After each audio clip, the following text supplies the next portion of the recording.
Ransomware, To Pay or Not to Pay by James Appleton.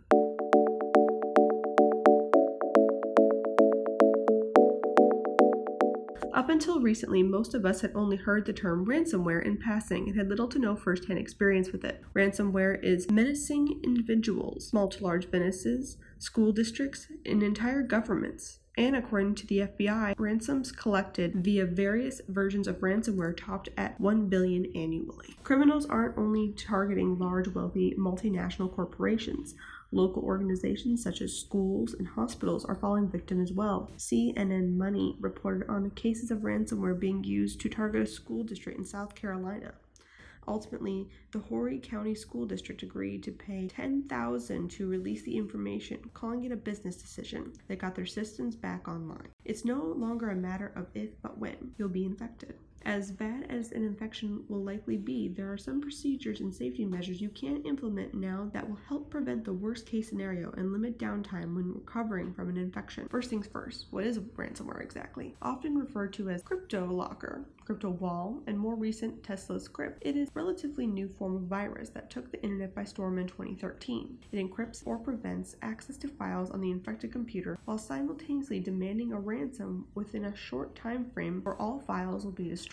When it first came on the scene, no one had any idea if they'd make good on their threats. It didn't take long for the first round of victims to learn that the hard way and inadvertently solidify the efficiency of ransomware as a profit center by spreading the word on social media. Users tried to remove the encryption file extensions on their files in attempts to access them to no avail. They tried to run virus scans thinking that would do something, but the damage was already done. They reflashed BIOS and installed new hard drives with no success. Traditional viruses install Trojans or keyloggers to sit in waiting and intercept sensitive information and passwords that they can exploit. Ransomware is far less complicated and much more elegant, needing nothing more than to exploit our collective impatience and lack of common sense in many cases. Once infected, victims generally have one of three choices: pay the ransom and hope that your file's captor will, in an ironic twist, do the honorable thing and release your files, hope that your antivirus provider has developed a method to clean your computer, or scrap the computer and start over. Those with little computer knowledge or no backup plan in place, option 1 is path of least resistance, but offers no guarantee that you'll have your files returned to you as they were, or that your system will be free and clear of any latent malware that could once again infect you at a later date. Option 2 offers no comfort for a business that must be up and running as soon as possible. This leaves option 3, which is the most secure way to recover.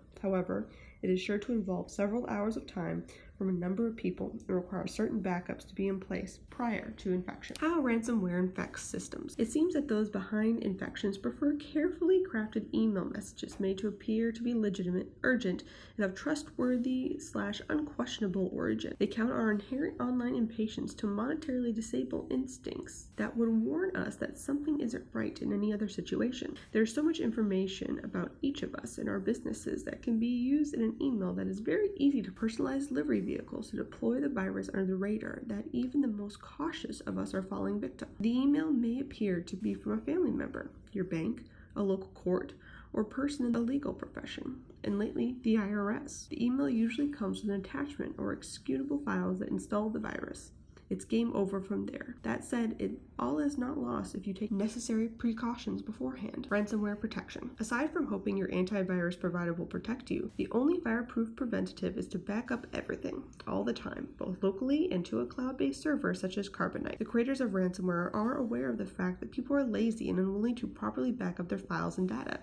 They exploit this and expect you to pay because you have no choice without a carbon copy of your files somewhere else. Services such as Carbonite have specialized terms that can assist you when you fall prey to a virus of this nature. I know from a recent experience at one of my family self-storage facilities.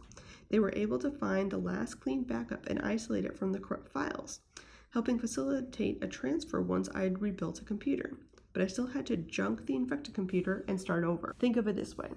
If you have a cleaned backup of your files to an air-gapped external hard drive or a cloud-based server, you remove their ability to hold you ransom. So what are the steps to avoid or prevent ransomware? Number 1, install a top-tier antivirus or cybersecurity program. Most antivirus programs come with anti-ransomware capabilities now for extra protection.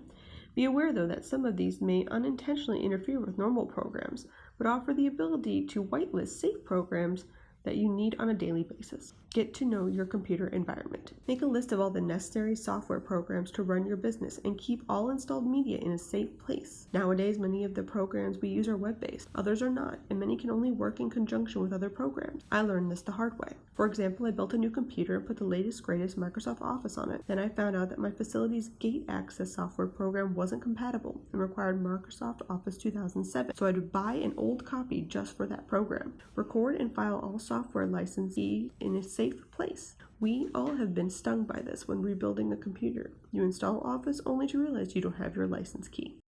Create and employ a comprehensive backup policy. Install a top-tiered cloud-based program such as Carbonite or Mozy Pro and make sure that all your files and databases used with your facility operations program are scheduled for backup. For extra security, look for a service that uses high-level encryption and multiple-factor authentication. You should create a regular day to perform manual backups and stick to it. This may create a step or two, but this is an important habit to form. Once a manual backup to a USB drive or external hard drive is complete, you should physically disconnect it from your computer and network until your next backup. Record and file all passwords for all programs because they will be the first thing you'll want to change once you are up and running again. If you use Google Chrome or a number of programs designed to encrypt and store passwords in the cloud, that will usually suffice, but it is never a bad idea to have a copy on hand.